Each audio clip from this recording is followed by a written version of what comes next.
season in the NFL. My goodness, four-time MVP, won Super Bowl 45 with the Packers, but since then has struggled to get back there with a 7-9 record in the playoffs and losing all 4 of his conference title games in that span. Joe Burrow and the Bengals, they want to get back on track after missing the playoffs in each of the last 2 seasons. Burrow's 5-2 in the playoffs, reaching the Super Bowl in 2021, but falling to the Rams. Since Jackson has become the Ravens starting quarterback, he's won 2 MVPs, reached the playoffs in 6 of his 7 seasons, but he failed to reach the Super Bowl, going 3-5 in the playoffs in his career. RC. Oh, there you are. RC. There he is. Wow, RC, right in our living room. My goodness. I like that. I feel like he's haunting us a little bit. I'm just messing with you. Which AFC North quarterback has the most to prove this season?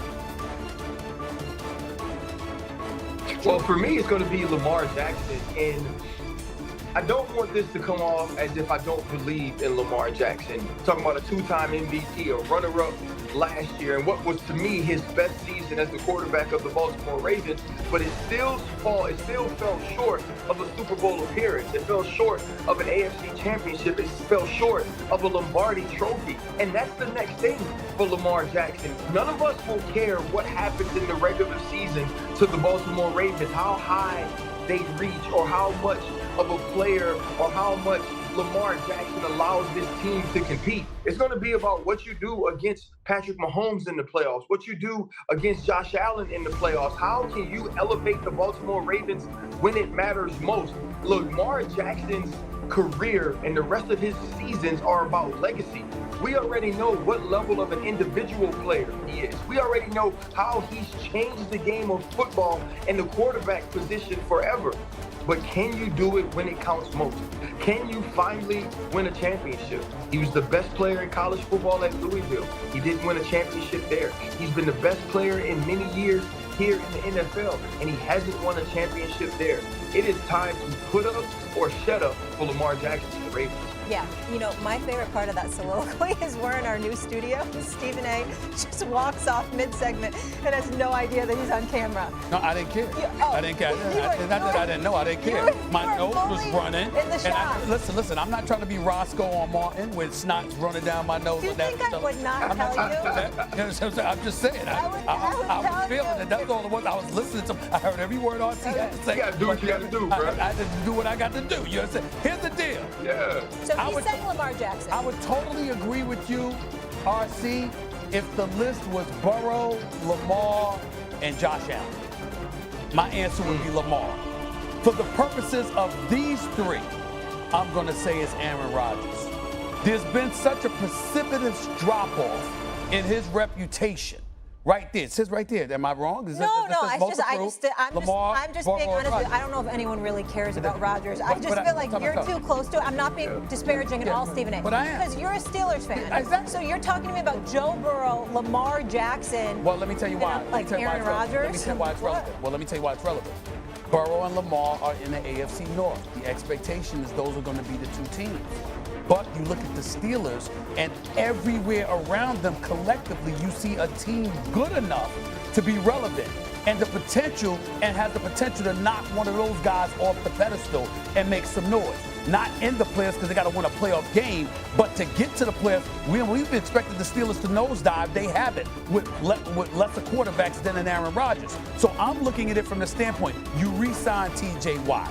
You have your team in place. You got a number 1 receiver in DK Metcalf that isn't temperamental. You still got Frymouth at the tight end spot. You got Warren there in the backfield who can ball. You got an offensive line that's improved. You got a defense that's considered formidable. The issue with the Steelers has been their quarterback. If he gives you anything, who knows what's possible within the division? So when I'm looking at Burrow, who, by the way, still needs a defense in Cincinnati, and I'm looking at Lamar Jackson, who has the pressure of having to succeed because once again you failed to get the team over the hump. My attitude is, I don't even think Burrow belongs on this list because ain't nothing been wrong with Cincinnati's offense. He's gonna do what he's gonna do. The issue is Lamar. In this division, it's about Lamar, it's about Cincy's defense, and it's about whether or not Aaron Rodgers has anything to give you. That's why I say Rodgers. I just feel like when you talk about Aaron Rodgers, all he can do is elevate his legacy. I think anybody who understands the game, who understands what happens when players get older, you realize there is going to be a drop-off. And the drop-off in his perception or the drop-off in his legacy is only because we stand in now and analyze it. When we sit back and we look at Aaron Rodgers' career, we're going to talk about him as one of the best to ever do it. Maybe the most talented quarterback or thrower of the ball we've ever seen that came up a little bit short of being the greatest. Okay, so Lamar Jackson, if he never wins a championship, that's fair. Then he's not seen to me on the level he should be. That's fair, but isn't it true that we were talking about Aaron Rodgers and a drop-off before age creeped in?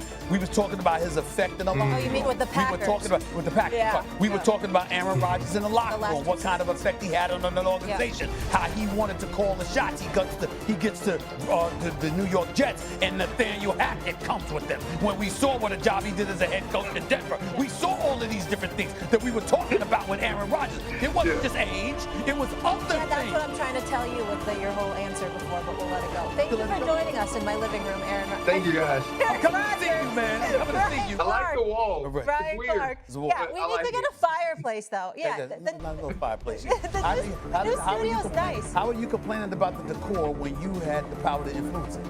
Stephen A. You know I did it. I wasn't thinking about this. I left that up to you. I mean, you're supposed to handle this stuff. You really want to debate who has power on the show? I'm just saying. I got RC right here who's going to have my back. I'm just saying. Right? My big brother's right here.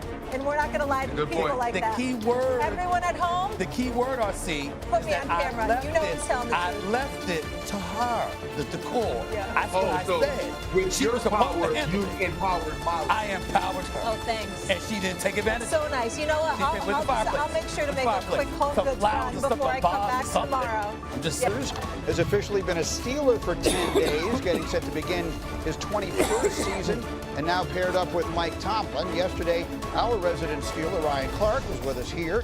This is what he had to say about the new quarterback and the new coach. If you would have told me after Aaron Rodgers beat us in 2011 that both him and Mike Tomlin would not go back to a Super Bowl and we'd be in 2025, I would have bet my entire savings on it, and I would have been broke. It's a really interesting comment that he made, and it was part of, this is one of the problems that we have, is that he made sort of a nuanced, bigger picture point that when it gets distilled, I understand why people will come away, oh, he's criticizing Rodgers, he's criticizing Tomlin, saying they've underachieved. That really wasn't what he was doing, but putting that aside. The question on the screen is, could this be Mike Tomlin's last year with the Steelers? I keep hearing the comparisons to Andy Reid. Everyone's saying he needs to have his second act the way Reid did. Now, he's coaching in a place that people don't ever leave, right? Chuck Noll didn't go coach anywhere else. Bill Cowher didn't go coach anywhere else. Is Mike Tomlin going to?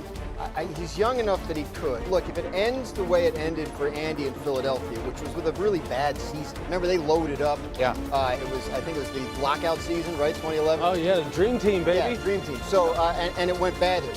4-12, 5-11, something like that. Yeah. That's never happened to Mike. If that happens, then maybe that gives the Steelers and Mike Tomlin sort of license to go. Well, maybe it's time to try something different. And if that's the case, then yeah, I can see the Andy Reid comparisons.